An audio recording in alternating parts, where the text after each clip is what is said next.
And what I'm going to do is, I'm going to take a little bit of that, and I'm going to start applying that under eyes here as the shadow base.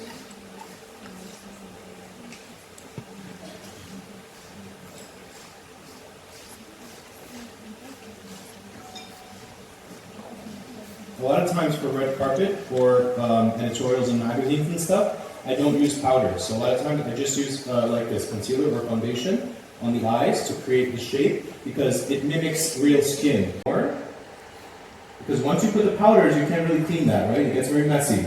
So I like to create the shape a lot of times first with the cream. And then also, when you put powder over this, it's going to really be bulletproof. So it's going to stay day and night. It will not move because you have now the cream concealer, which has pigment. And when you put powder over the pigmented cream, it's going to be really strong.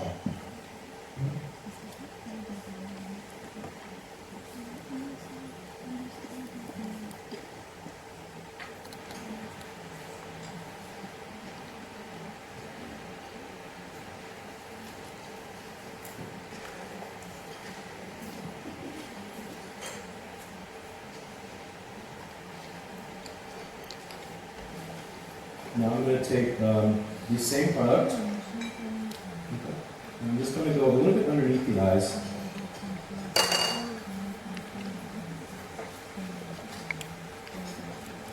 This is also a great way to see, a lot of times when you're doing a client's makeup, like some women look great with smoky underneath on the bottom, and some women do not. You know for yourself if you look good or not, but if you're a makeup artist and you're working on a new face, this is a great technique if you want to try to see before you put eyeliner and before you put powder. You can do this first with dark concealer and just see how they look and how much they can handle. So I'm just going to kind of apply it on my messy right now, just to kind of see what it looks like. This part here in the bottom, I'm seeing how low I can go. Later on, when I'm finishing the eyes and I'm putting eyeliner, I can now see how much she can handle before it starts to get too harsh.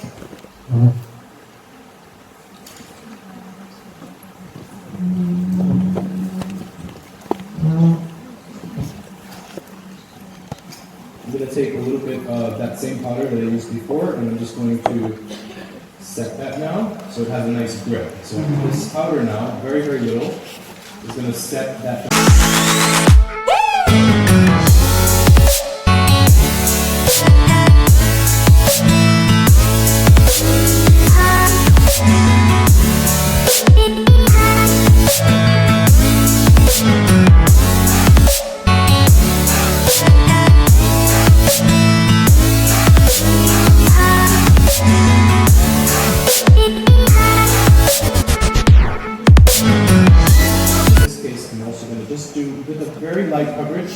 When I do the body area here, I go very, very, very light coverage. I don't do the same coverage as the face because you only need a very thin layer to make it look even and photograph the same. There's no need to have it very heavy. When I do red carpet and things like that, where someone's going to be photographed, every piece of the body that is exposed has to have foundation, even the pinky nails, everything.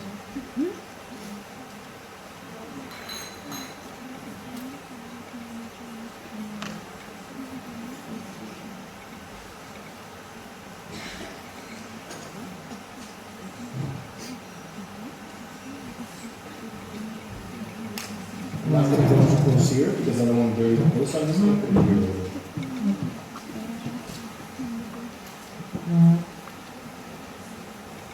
So now I'm going to take a beauty blender and I'm going to coat it. Since it's clean, I'm going to coat it with the foundation. Just very little. I'm dragging the foundation and I'm putting a very light coating on the sponge, so that when I start blending, it's gonna blend perfectly even. Because I'm already putting the layer here, so it's not gonna absorb so much. Just a little bit.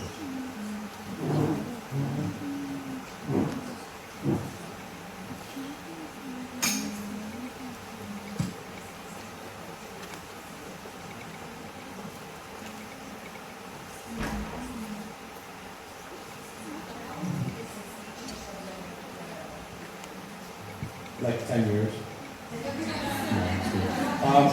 I like old blenders. I don't like new ones. I don't like how they look and feel when I use a very new one. So I do prefer older blender that's been used many times and washed many times because it's softer and it applies nicer. The new one's a little bit more hard, and I feel like they leave a little more spaces on the skin. But you know, that's up to you. It depends how messy you are.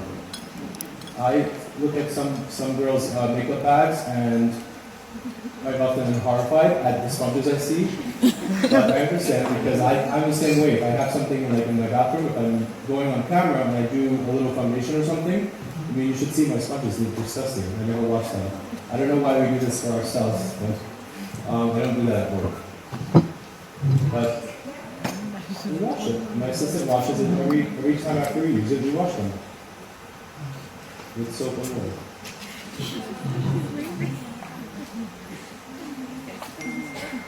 I use a lot of beauty blenders, so we'll see. I'll probably use like 4 beauty blenders today on her.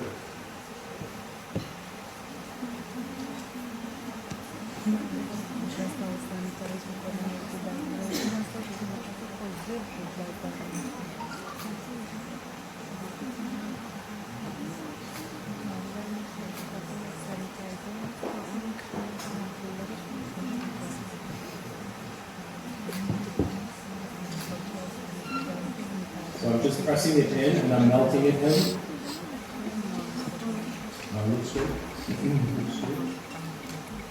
Yeah, so just melting it in, pressing it in. I'm also sort of removing a little fine layer. It's getting absorbed now into the sponge. The more that I press now, the more I'm removing from the face to make it look more natural.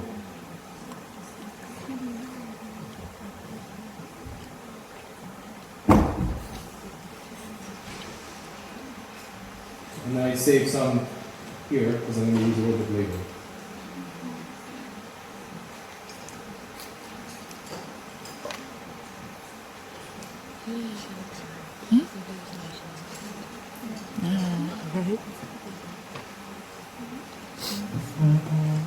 I'm going to take now. I don't know how. This is a 𝒂𝒏𝒚 wheel. This is the cream contour wheel, dark brown. Very old school. This is also theater and television makeup. I'm going to take just a little bit of this orange here.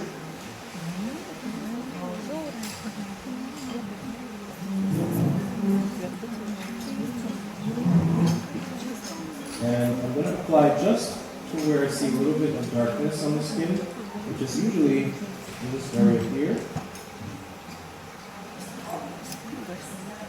Yeah, whatever works for you. As long as it works. I'm just using a little here. Now, this is very common in Middle Eastern and Indian, Latina. Is to have a little bit of darkness around this area. I typically will use just this color corrector. And also under the eyes.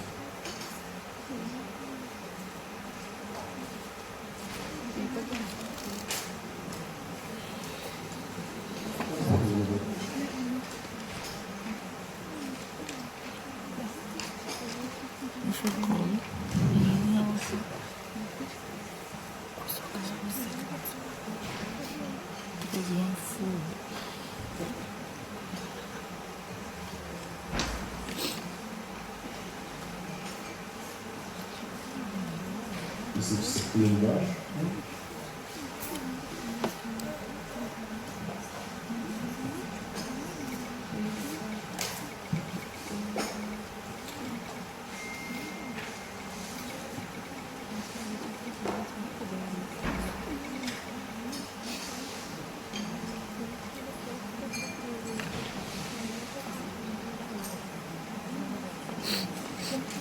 Now, before I put foundation over that,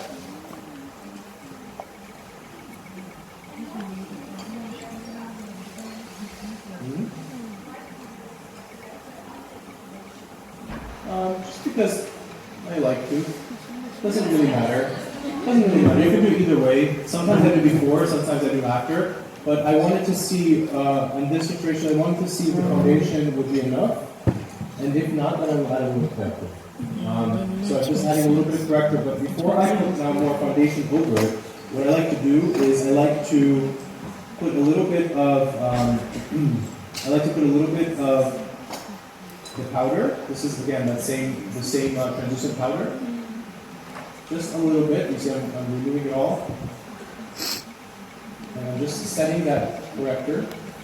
Very little bit. Now what that does is that's going to grip. It grips onto the skin, and now when you apply the foundation is not going to mix with the orange. The foundation is going to stay clean on top.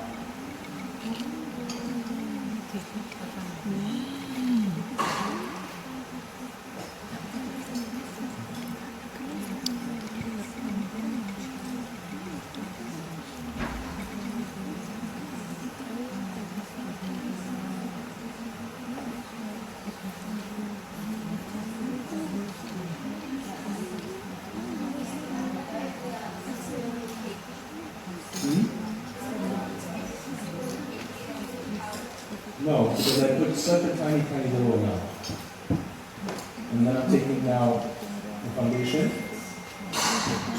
and I'm going just slightly over it.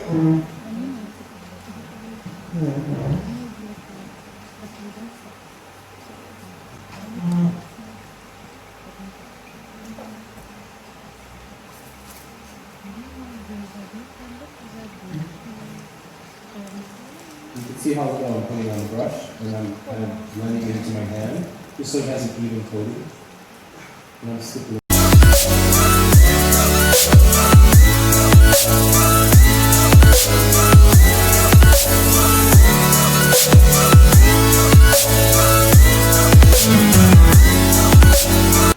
No, I didn't put any foundation under the eyes because I'm going to put concealer after. Yeah. So only the orange corrector. Maybe I put a little bit, just accidentally with touching it with a brush, but I didn't actually put foundation under the eyes. I saw on.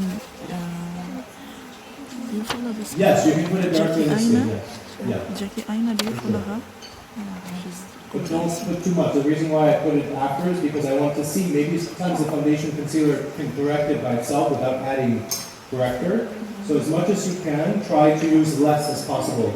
So sometimes you don't have to use a corrector, or sometimes you just have to use a tiny bit. So you have to try to kind of train yourself to use the most minimal product as possible to get the most beautiful natural effect in person and in photos. Now, a little bit actually of contour, not too much. I'm going to show you what I'm going to take the contour. So there's two kinds of contour, or three kinds of contour. There's powder and then there's creams. I'm going to do today both for you, just because I'm doing a class, so I want to show you both techniques. A lot of times I just use one or the other. Most of the time I just use bronzer, like powder, because it's faster and sometimes it comes out really nice and neat, and it's not so heavy. Sometimes I do both. I do cream first, powder after. And sometimes for photo shoots and things, I just do cream, because a lot of photographers don't like powder on the skin. They want it to be extremely wet and natural looking. And in those cases, I'll just do cream. So I'm going to take these two wheels here. One of them is very cool tone, one of them is very warm.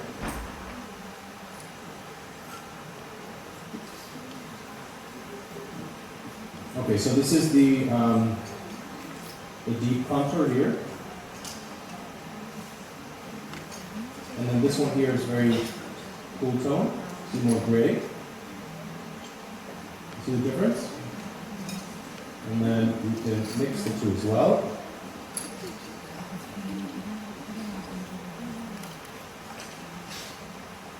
Usually sometimes I like more warm, sometimes I like more cool, but most of the time I use both cool and warm on one face. Usually more cool on the nose to make it much more natural.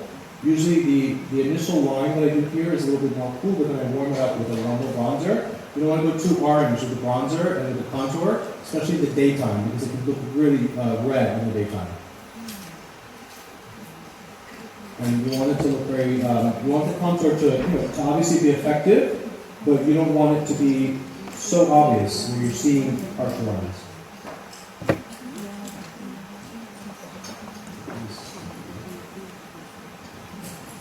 Sorry, I'm just looking for questions.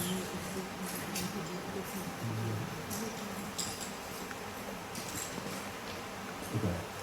So I'm going to take this mixture that I made here, with a little bit of that cool in there. So you see the difference now from the warm into the mix here? It's going to be a little bit more natural. This is a masculine thing. I was introduced to. Smile? Mm. Yeah. Okay. So I'm just doing kind of thin line, right? When she smiles, like right on the hollow right there.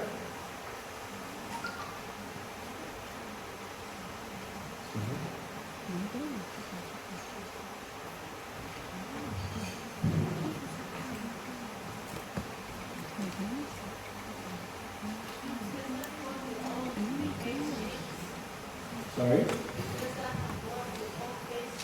No. No, I'll explain to you. So the contour has to be adjusted for every face shape. Some face shapes don't need contour at all. My number one tip that I always tell my students in master class when it comes to contour, as an artist, right, it's very important to know how to contour. Very extremely important, because a lot of clients, they want to be contoured. But it's also just as important, if not more important, to know when not to contour. So just because you know how to contour does not mean you have to contour. Because a lot of times you will do a disservice to the client, meaning you'll contour them, they don't need it, and you're making them look worse than they did before. So just because you know how to contour as a technique as an artist doesn't mean you have to contour. You have to use it at the appropriate time and place.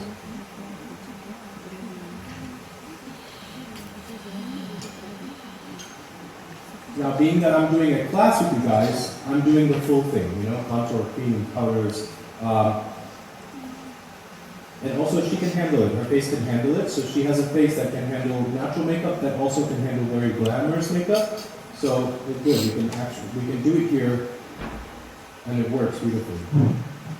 But, you know, sometimes, for example, you have a client that has a very small forehead, don't contour the forehead. You're going to make it look awkward, you're going to make it look smaller. Sometimes if you have a client with a very pointy chin, they don't need to be contoured. Sometimes when you have a client, you know, they don't need to be contoured down here. I am doing it on her. She doesn't need it, but I'm doing it because we're doing a class and I want to show you guys.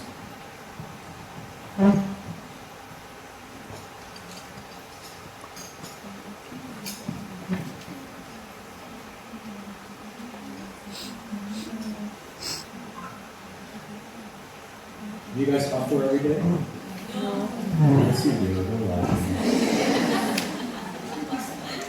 Twice a day. It's a lot of work. Okay, so I'm going to just take my sponge now, and I'm just going to blend a little bit. Or actually, sorry, I'm going to take the foundation parts I used before. See, I still have some foundation here. I'm going to just take the corners here, like that, very little. For example. Very, very, very little. And now I'm going to stipple around where I contour.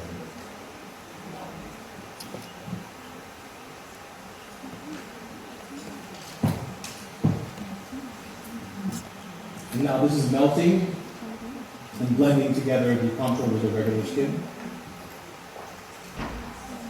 and diffusing the lines.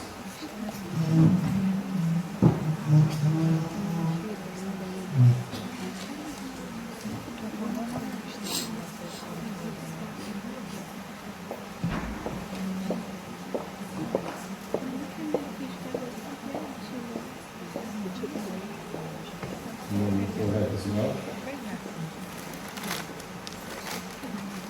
Now when you contour, you don't have to use very, very dark products, and you don't have to put a lot of it on, because it's difficult to blend that out and make it look natural. So just use a little bit, because remember, when you're using cream contour, you're not going to leave it like that. You're going to put powder, and then you're going to put bronzer or something on after. So take into consideration that the next steps. Don't go so dark with the cream, because then you're going to put powder on it, and it's going to get even darker.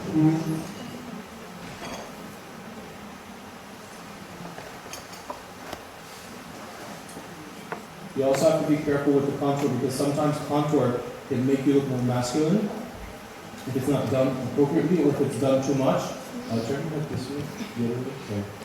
Yeah. If you do too much contour, sometimes it can really make the face look more masculine. Yes, there's nothing wrong with that, but if you like to look at it directly.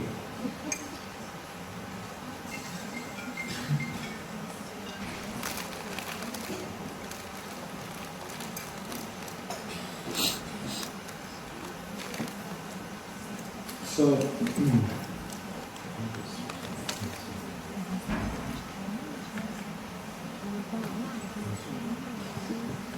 I just did a tiny bit of contour now. That's cream, but I'm going to be putting powders on later. I don't use cream on the nose really, unless I'm doing a woman of color, African American woman, then I'll use cream contour on the nose because they can handle a lot more pigment on their face and they absorb a lot more light. But I like to do just powder, soft powder on the nose because I want the nose to be extremely natural. Alright, so now I'm going to take a little concealer.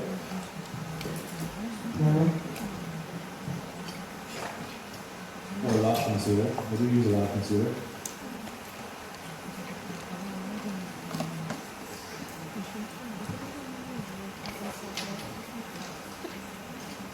So I'm going to take this palette here. This is the Krylon concealers. And I put them all into a little palette like this.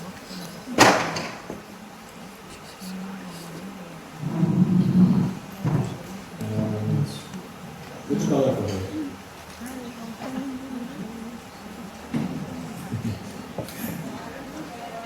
I'm just kidding, there's no color, there's no number, so you can. I would say this, a little pink in here, this one, this one, this one, this one. And that's perfect.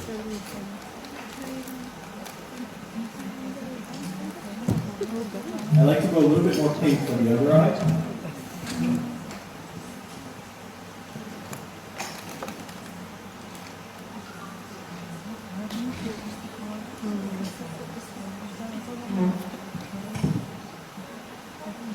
Now this concealer, it's I don't know if you guys remember that video I did with Kim on YouTube like 12 years ago? Huh?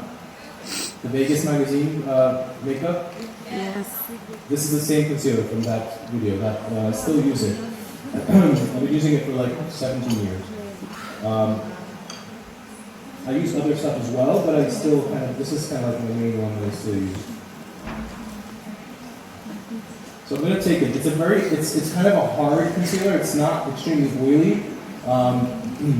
So if you're working on more mature women, if you're working on women that are maybe like 50 plus, not the best concealer to use. It works better on more young. Sorry? Yeah. Yes. Yes, very similar. Well, it is Krylon. This is Krylon super color. Now, for this area here, I'm trying to not go as heavy right in this area. I don't want to go with as much concealer. I want to try to put the majority of it here. You don't want to put as much here because that area is more sensitive and it gets a little bit more thick, that area, and more obvious. So try to keep it a little bit less product right there.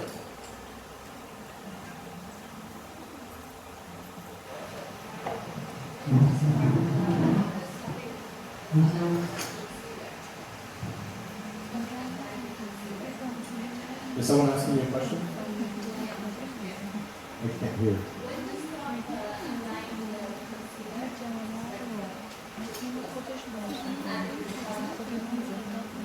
You have to speak up. How much concealer can we put? Exactly 5 kilos. Well, I can't answer that. Well, however much you need. You have to kind of know. You have to use your judgment. There's no set amount. You use a little bit first, and then you apply more. I mean, I know how much I'm using because I just know how heavy I want to go. But I can't tell you how much concealer to use. You have to sort of figure that out yourself. Start with a little bit and then go more if you can. It also depends, like, is it daytime, is it nighttime? Is it a wedding? Is it dinner? Is it dark outside? Is it light outside? You know, are you taking photographs, video? Like, there's a lot of things you need to consider when you're doing things like this. So if nighttime, if it's nighttime you can go more because it's the flash and everything. But if it's daytime, I can go less because there's certain daylights outside, like certain hours that are just brutal. Like they do not look good in makeup, with a lot of makeup.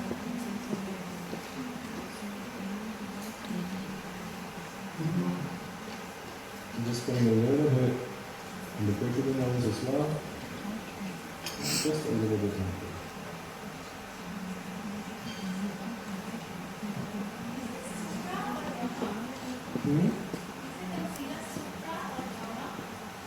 Oh geez. I want to say derma. Yeah, I want to say derma. Supra, I think, is another one. So I'm going to take a clean beauty blender now. Again, the same thing. I'm going to take and sort of rub the beauty blender onto the concealer so that it has a nice coating on it. So that when I start blending and bouncing, it's not going to suck everything out of the makeup anyway.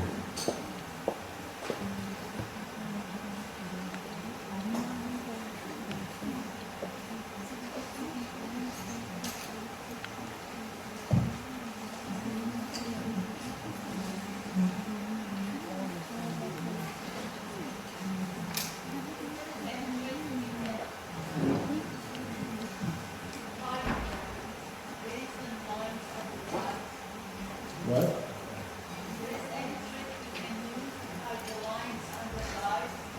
So hide the lines? No. Nothing you can do.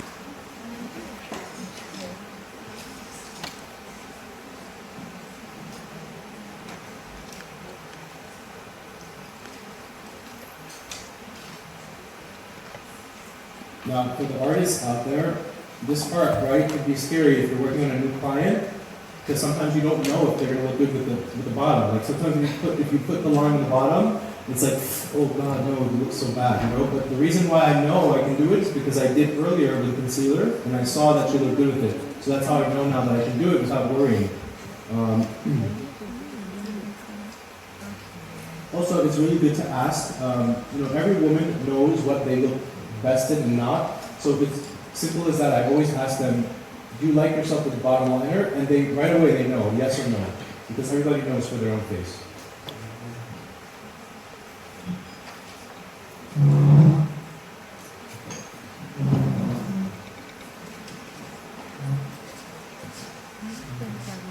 I'm just cleaning it, blending it with a clean brush.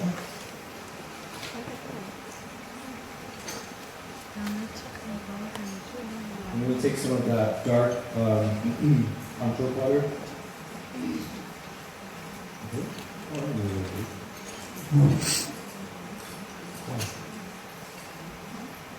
I'm going to take a little bit of the, where is it? This one here, the dark one that I used earlier.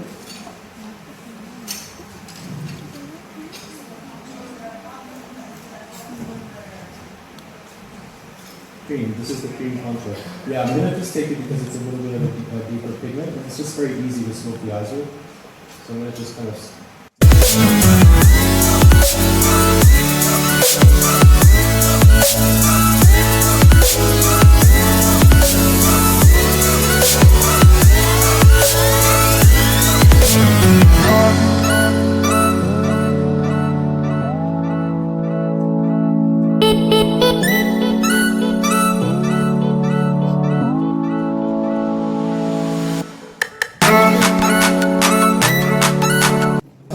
When you take brown eyeshadow and you smoke underneath the eye, it looks gray sometimes. It doesn't actually look brown, and the eye absorbs it very easily. So by layering it with the cream first and then the powder over it, it becomes like a true brown as opposed to a gray.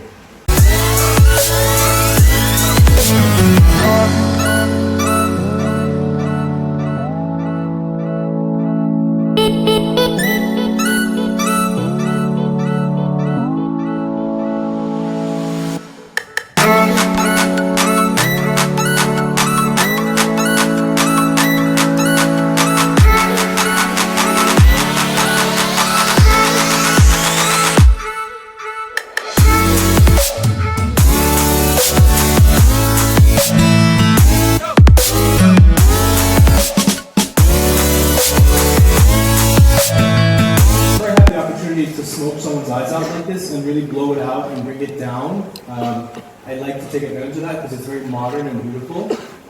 Not every face, like I mentioned before, not every face can handle this because some people it does not look good. Some people only look good with a very thin line. But whenever I get eyes or a face that can handle this, I love to take advantage of that because, again, it doesn't happen that often, and so there's something very modern and sexy about a smoky eye that you're allowed to really like go down and really like play and smudge and blend and make it wider and deeper and bigger. It's fun. It also has like a little bit more of a fashion editorial vibe to it. When you do liner that is very close up to the eye, like just like a pencil, that has a little bit more of a commercial look into it, with more of a catalog commercial feel. And then when you're able to smoke out and blend a larger area like this, it has more of an editorial, like high fashion vibe to it. So don't be afraid. I always tell my artists not to be afraid to really blend the product out and try to go lower and more, because it's going to look more chic actually a lot of times. All right, so let me take. When you're working with celebrities, you find it so difficult. I know, they always different. So you have to get used to it. If you guys notice, I'm not putting a very severe line here, like concealer. You know how some people do a very sharp concealer line here? So I'm not doing that, right? I'm trying to make it look as blended as possible, and I'm trying to make it look like you really don't see where it ends, the concealer, and where it begins, because that's a more elevated look. It looks a little bit more expensive that way. When you do a very sharp line here, like, and then it's very light to very dark, that's fine, but that's sort of the easier way out. And it also, I'm going to stop the eyes now. I'm going to take a little bit of bronzer. I'm taking the Marc Jacobs bronzer. This is 104. This one here, because it's not that warm, it has a little bit of cool tones in it. Smile. I'm going to have her smile, and I'm going to just go over that cream contour.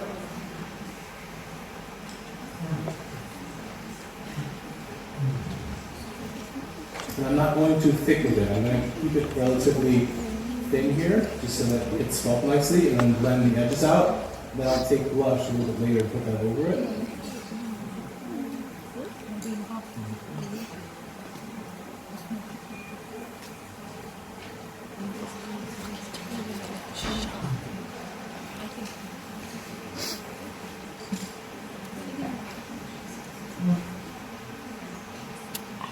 This is a matte bronzer. I like bronzers that are matte.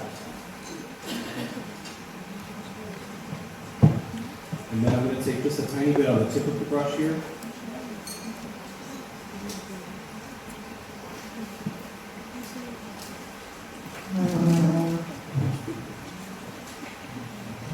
And a little bit on the jawline.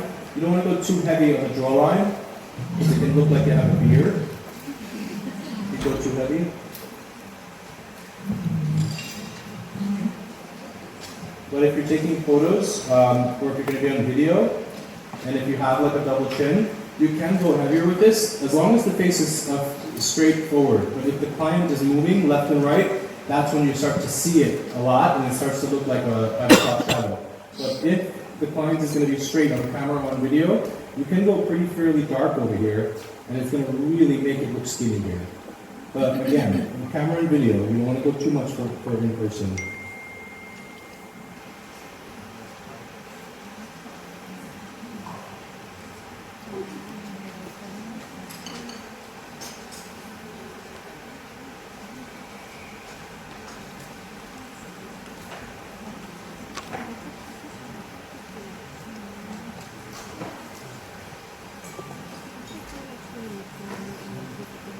Now I'm going to take a little bit of powder on the top here. I'll do some powder. Before I contour her nose, I want to just make sure I powder this area so that it doesn't look muddy when I contour.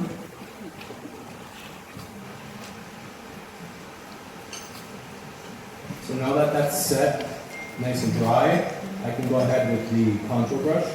But do you use that much translucent powder when you do makeup for like red carpet? Sorry, say that again? But do you use that much translucid powder when you do for red carpet makeup with the flash and everything? Do you use translucid powder like this? Do I use it like what? Like on this way, the translucid powder? For red carpet? Yeah. Yeah, it depends on the client, yeah. But it's not become white? It doesn't have flashback, no, of course not. I would have no career if I had flashback on the red carpet. No, it doesn't have flashback because you blend it. You have to blend it nicely and make sure that you're using the right powders. These are just some different contour powders. I'm going to go right now with this very cool one here since it doesn't have orange in it. I'm going to do this one for the nose. This is called 𝒂𝒔𝒊𝒐. I don't think you guys have it in the Middle East. It's a makeup artist brand, 𝒂𝒔𝒕𝒕𝒂𝒂💐, but I took it out and put it in this palette. But any sort of like cool tone bronzer will do. So starting here where I connected the product right here earlier, barely touching the nose, very gently.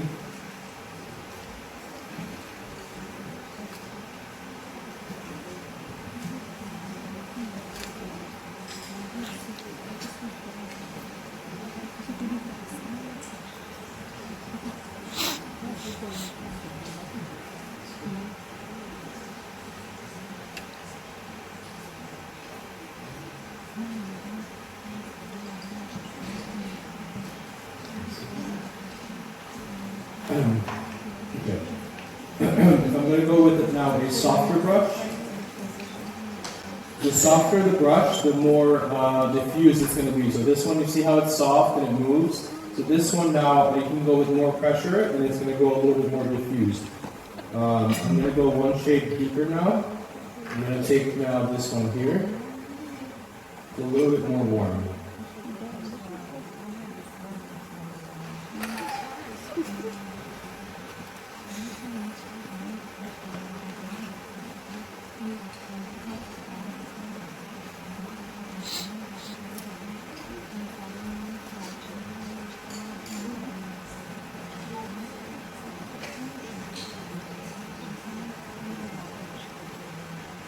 Let's see, does that look natural or no? Yeah, so you don't want to see very sharp lines there. You want it to look pretty natural. I'm going to make it look even more natural. I'm going to take some of the lower rosé translucent powder. And I'm just going to lightly go over that, just to blend it really, really well. Now in photographs, it's going to come out contoured, right, a little bit. But in person, you won't really be able to tell.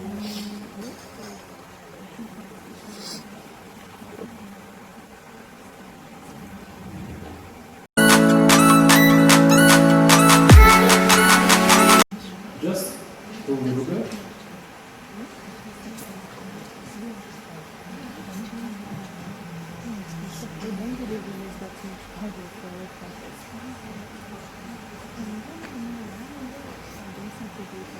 Now I'm not going to put it too much here on the tip. I know that's a big trend on social media, but that actually makes the nose look a lot longer when you do that. It works on very small button noses, but it doesn't work when you have a longer nose or just a normal nose. It kind of makes the nose look longer. I do want to go into some general rules about nose contour, just so you guys understand fully. The deeper that you go with dark, right? So if you go from here to here with the dark, you're actually making the nose look wider, right? So the way that you make the nose look skinnier is you want to take the dark as close to the bridge as possible. So right here and right here. The closer that you bring the dark, the more skinny the nose is going to be. The farther that you bring the dark, so if you start the dark here and here, you're making the nose look wider, even though you think that it's looking smaller, but it's actually looking wider. So you have to take the dark here and here, closer. That's how you make the nose look skinnier. And then I'll show you with just a little bit of translucent powder so you can see. So if you take light here, right? The closer up that you take the light, and then the dark right next to it, that's how you get the nose to look skinnier. If you put the dark in here, where I put this powder, the nose is going to actually look wider. Do you guys understand that?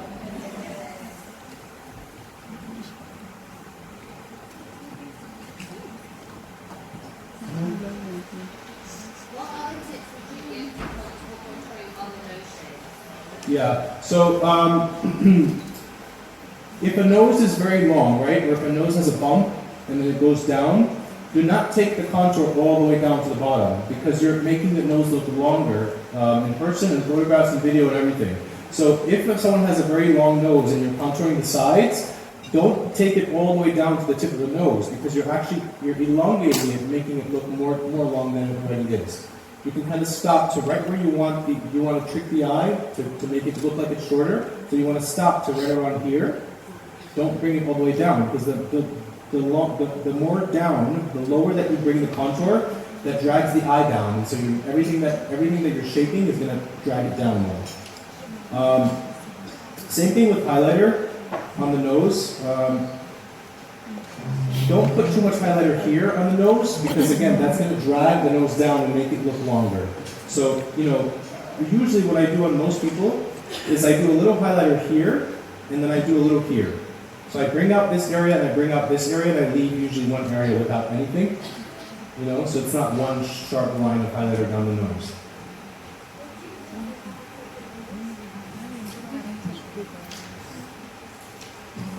What do you do if you have a crooked nose? Ooh, see, that's the kind of sound I'm talking about.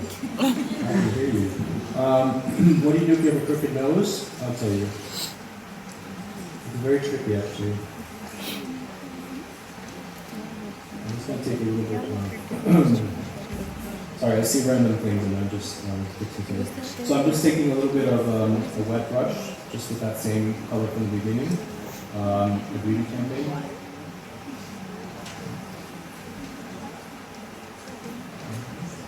I'm just putting a little more right here.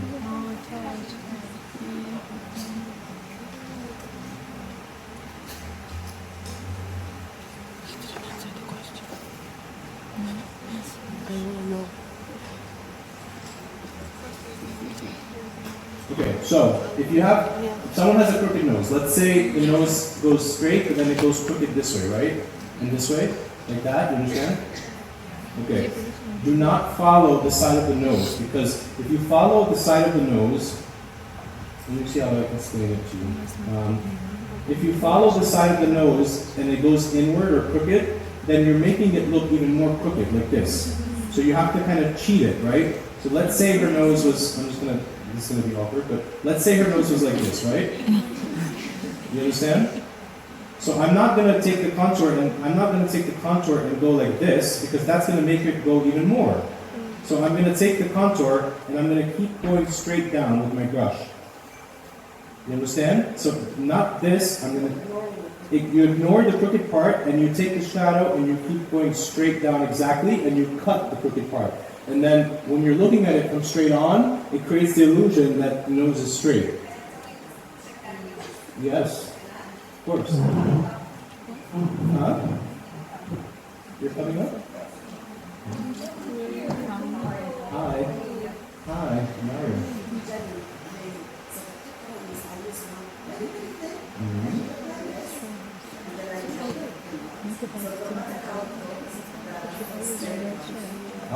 But what about different shaped noses? Some of them are thinner and some of them are thicker.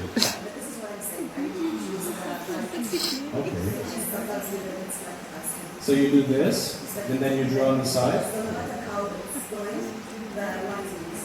Okay, I think that's crazy, but thank you for that tip. You see, you learn something new every day. Speak up.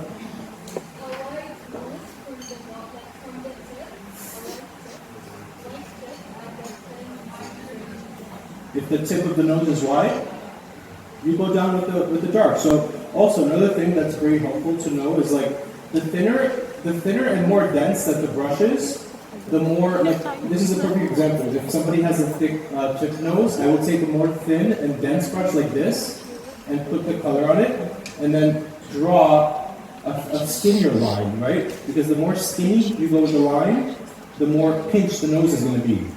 If you do a thick line like this, that's just going to make it look, again, thicker. So take a very thin line and just do here on the tip of the nose. Does that make sense?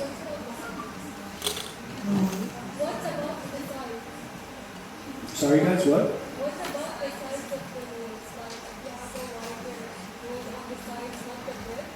Sorry, speak Like up. on the sides, like if you have a wider nose on the sides, not the bridge, or do you do the sides? What I just said, you cut the sides with the dart, but don't do it thick. Don't do it from here to here. Just do it to a thinner line here and keep it closer.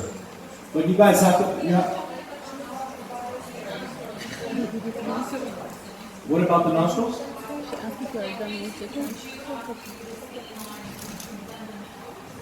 Yeah, you always want to blend it subtly, but guys, you remember, we're not doing plastic surgery here. You know, sometimes there's only so much you can do. You know, if you want to start changing nostril shapes, that's always too much. Yeah, I mean, you know, you can only do to a certain extent. You can't go too crazy. Wow.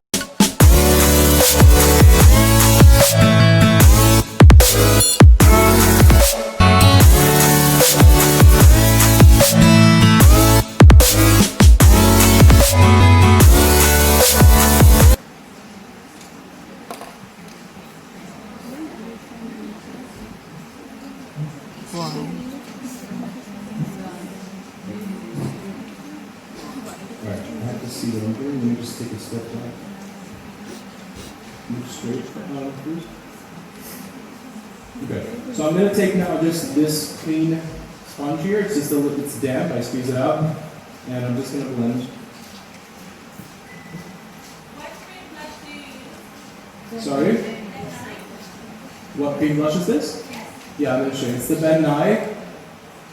This is a very old school product. It's called 𝒂𝒏𝒚 Media Pro Cream Blush Wheel. So it's basically just 1, 2, 3, 4, 6 creams. You can mix them all together or use them separately. You can also use it on the lips, on the eyes, anywhere you like. The closer you look at her face, the more you notice that she has a lot of imperfections. Yeah. Okay, now before I apply any type of mascara or lash line, I'm going to give her face one spray. Because I don't want to, what happens is after I like to use a lot of mascara, so after I use mascara, I don't like to spray because sometimes it can get mascara on the face. So before I put mascara, I'm going to spray, and then I'll let it dry, and then I'll do the lashes a little later. Give it time. Once you do it, it will look maybe too much obvious. But give it time, like after 20 minutes, it melts in your skin. Yes. It has to, some people always say, oh, but it has to go. Give it 20 minutes to melt in the skin.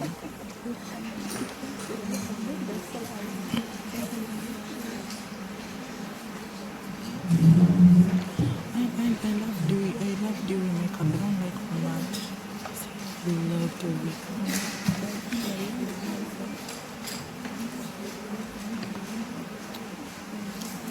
I'm going to take, I see it, you know how brows sometimes they don't stay exactly where you put them? And because I like brows to be very feathered, now this is a personal preference, you don't have to do like this. Some people like the brows to be very perfect. I do like them to be here in the beginning. I like them to go up, so very feathered, because it's very youthful looking, youthful and feminine. So what I'm going to do to keep it there is I use this product called 𝒂𝒔𝒕𝒆𝒄𝒍𝒂𝒔. It's a big mess right now, but it's a prosthetic glue that's used in the film industry. This is what they use usually to glue like noses and like wrinkles and things like that, scars. So it's a very, very, very strong product. But when I'm on set or when I send my client off to red carpet, you know, I feel secure because I know that it's not going to move for 10 days. So I just put a little bit on the brush here, and no matter what direction I brush it in, it stays exactly how it is. Yeah, you can use as well. Now she's going to have a hard time washing this off, but that's okay. Yeah, there's you could use like the glue stick, the Elmer's glue stick. You could use stuff like there's this product here. I've never tried it with lash glue. I've thought about it before though. This is even heavier. But you know, you could do hairspray as well. Sometimes I use hairspray. But I just love that it creates like this beautiful feather on the brow. There's also products like this. This is Iconic London. It's It's like a waxy product, but I find that it gets so dry, so I can't really use it after the first couple of weeks. Let me just make sure of that. But you see how like the feathering, it creates a nice feathering, and it stays. So like that literally will not move. It's dry. Yeah, right now it's dry. So like there's a certain product that you buy to take it off with. It's called Bond Off. It's orangey, but this will come off. I mean, you can just put a little oil on it at night time and it will come off. But it is very. I use this. This is my all-time favorite, L'Oreal Voluminous in Carbon Black. I've been using it for years. What's the top mascara here in the Middle East? Huh? By who? Oh, really? Benefits big too? You guys don't like L'Oreal?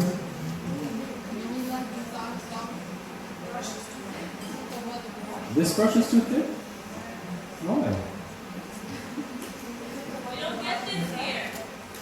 Huh? We don't have this here. Oh, you don't have it here. We do. This is old and it's been around for years.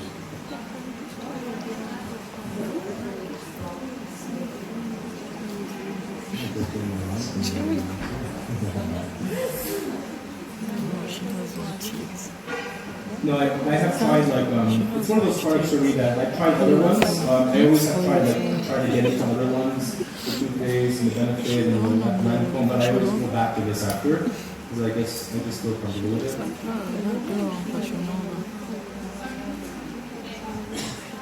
Oh yeah, it's L'Oreal Voluminous, but it's not the regular one. It's Carbon Black, so it's more black than the original.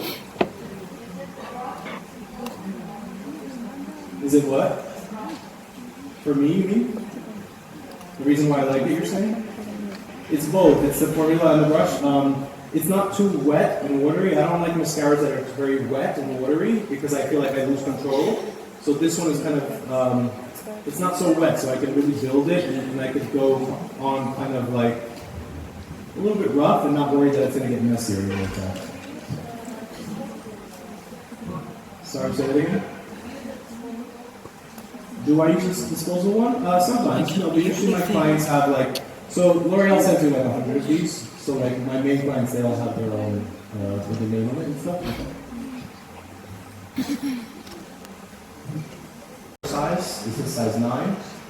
And then this is larger, so I'm going to take 2 large and 2 small. You want to be, since this is thicker and it has more of a thicker band, you want to be very symmetrical with this, because if you're not, that's when you're going to see the difference in the thickness and the volume. So you have to try to be very symmetrical with this.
So this is instead of using a very shimmery, like powdery highlight, this is an emollient highlight. And you just tap it on. Is it cream? Is this cream? This is a secret.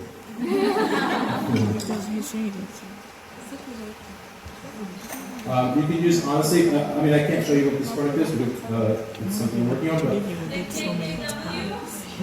Let me tag him. no, 𝒂𝒂𝒏 is Kim, I'm Mario. This is a highlighter that I can't show you what it is because it's from the lab, but you could literally do it with lip balm, you can do it with Vaseline, you can do it with Elizabeth Arden 8-hour cream, anything that's clear and emollient, you just tap it on after, and you can put it on top of powders and stuff too. Just use your finger, very lightly dab it, and then take the beauty blender and blend around it. I do this a lot on red carpets when I don't want to use powder highlighters. Sorry?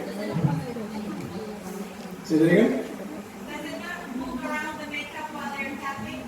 No, because I placed it sort of strategically in that area, and then you're just sort of tapping lightly and blending it. But also, do you remember how I kept saying earlier not to put a lot of concealer and stuff in this area? That's why also, right? Because that area tends to bunch up, the makeup tends to bundle up in that area.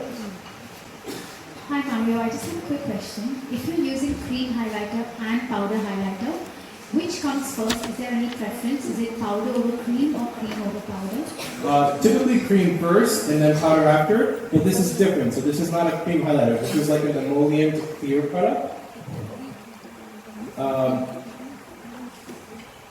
This is sort of like that expensive glow, right? Because you don't see the chunks of glitter and stuff on the face.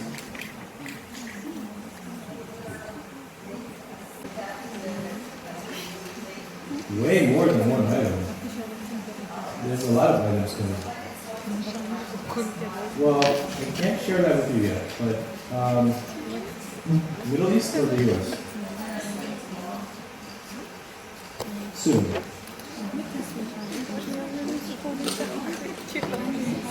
I'm taking a little bit of the Charlotte Tilbury number 2. This is the airbrush flawless finish number 2. And I'm just lightly dabbing it here. Just to give that extra protection, make sure that the area is like, usually every person gets very oily here. And so I like to take a little bit of this, just to lightly dab it.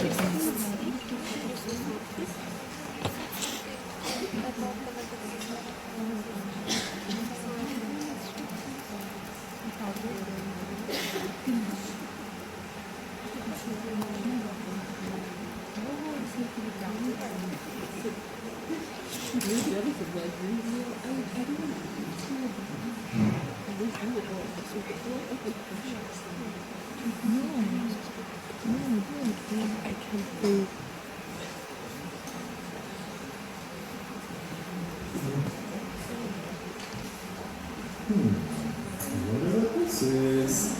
Shake Lip Duo. Do you guys know this? Oh, it's not out yet? Oh. Hey, so why are you lying? They're like, yes. So look at how cool, this is actually really cool. I've never seen this before. So look, this side right here is the lip pencil. So it's a twist up like this. Okay, and then this side is the lipstick. Isn't that really cool? I love that.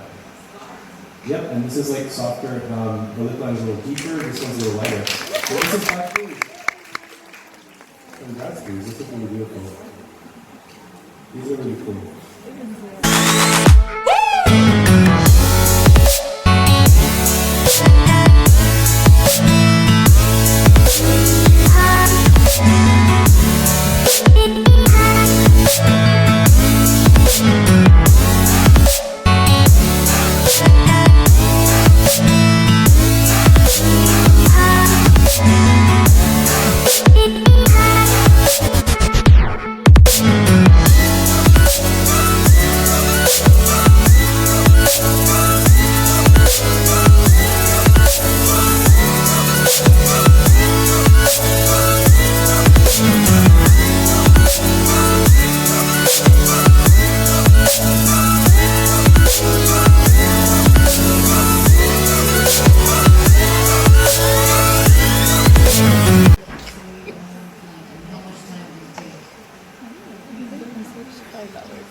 For makeup, Oh, for makeup application? Like when I'm doing clients? Could be anywhere from 10 minutes to 4 hours. It really just depends. Sometimes we don't have any time. We have to rush, and sometimes, like some clients want it very fast because they just don't like the process. And some clients will give, the average is like 2 hours, but that's together with hair as well. So that's when they're doing hair together and makeup.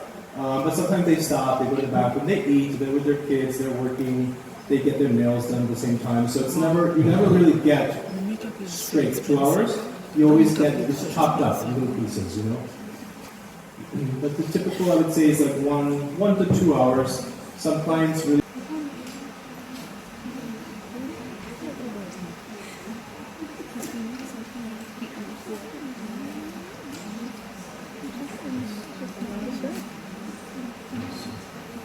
Okay, so I'm going to take a little bit longer.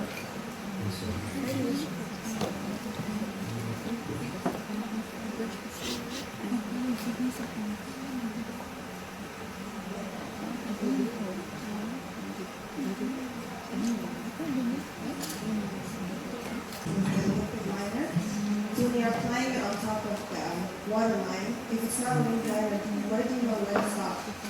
If it's not a nude liner, you said? Wing, if it's not a wing. Oh, if it's not a wing? Yeah. This is a tiny, tiny little wing. Okay. I literally just stuck a tiny, like tiniest little wing right there. So there's no like right or wrong answer of when and when not to stop.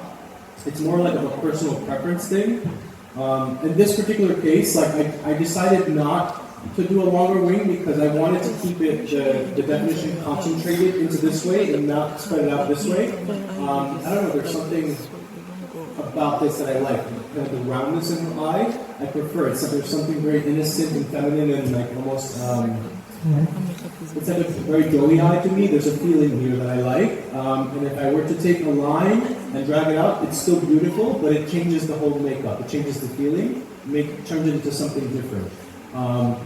And also for the sake of the class, I like to do things that maybe a little different that you don't see so much on social media or Instagram, just to show different ways of doing it, right? Because we all know how to do the line, but there's other ways of doing makeup that are also very, very beautiful and elegant. And so that's what I like to teach at the master class. Just things like that, maybe different ways of doing makeup that maybe you don't see so much on YouTube or on social media. And a little bit more sort of what we do behind the scenes, like in fashion magazines with celebrities on red carpets and things like that. I hope you guys enjoyed it. I need to ask you one thing. Yes. What steps to skip if you want to wear a day makeup look?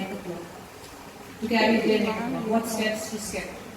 A lot. So like, a big way that I can explain this is sometimes like I have to get a client ready, but they want to look full, like fully ready, but we only have 15 or 20 minutes. So I have to skip so many things. So no cream contours, none of that cream stuff on the eyes that I did. I would stick to one eyeliner, one coat of mascara, just bronzer for the contour, one lip liner and fill the whole lip in instead of doing lip liner, lipstick, so you have to cut out a lot of different things. And guess what? A lot of times when you do that, sometimes you wind up liking it even more, and you realize that, wow, I don't even need that much because I use so much less that I really love how it looks. So that's actually a good thing to do sometimes, because you change up your, because I think everybody gets stuck on the same thing on their face, which is normal, but sometimes situations like that can really help you because you change something quickly because you have to, but then you wind up loving it, and it's actually easier for you also. So just less steps, less product, I think that's it. I don't really use primers. I never used primers in my career. The only one that I started using was this one here. Started using about a year ago, the Tatcha Silk Cannabis. And I do like this one, but I never used primers my entire career because I felt like they put a barrier in between the makeup and the skin. and didn't allow the makeup to become part of the skin. In my mind, maybe, I thought, but, so I prefer to use a very emollient moisturizer. That's just how I always have done it. I have two questions. This is the Tatcha, the silk canvas. This was very popular on social media, I think. Like it's like this texture here. And it works nice. I did enjoy this part. Hi, I have two questions. Yeah. Once you used both 𝒂𝒃𝒚 and 𝒂𝒃𝒚𝒂𝒂𝒂, but you used them in different RCMA, sorry. Yes. RCMA. And what would you say about smile lines and creases around the nose? How do you prevent those? Accept them, love them, and learn to live with them. Yeah, you cannot control them. There's nothing you can do about that. You blend colors as an eyeshadow. Do you like contrast colors? Yeah, I do contrast colors a lot if I'm doing a retro look or if I'm doing something more dramatic, where I do a very dark crease and then a very light lid. Does that give you all the look? Are you with or against that? It depends on the situation, it depends on I'm not against anything, right? Because I like all types of makeup. I like very dramatic makeup, I like very, very natural makeup. So for me, it depends on the person I'm working on and what is their sort of vibe and what is their mood. And what vibe and style I'm in the mood for. To melt into the makeup so that it looks beautiful as a whole, not just the makeup. I hope that answers you. Yes?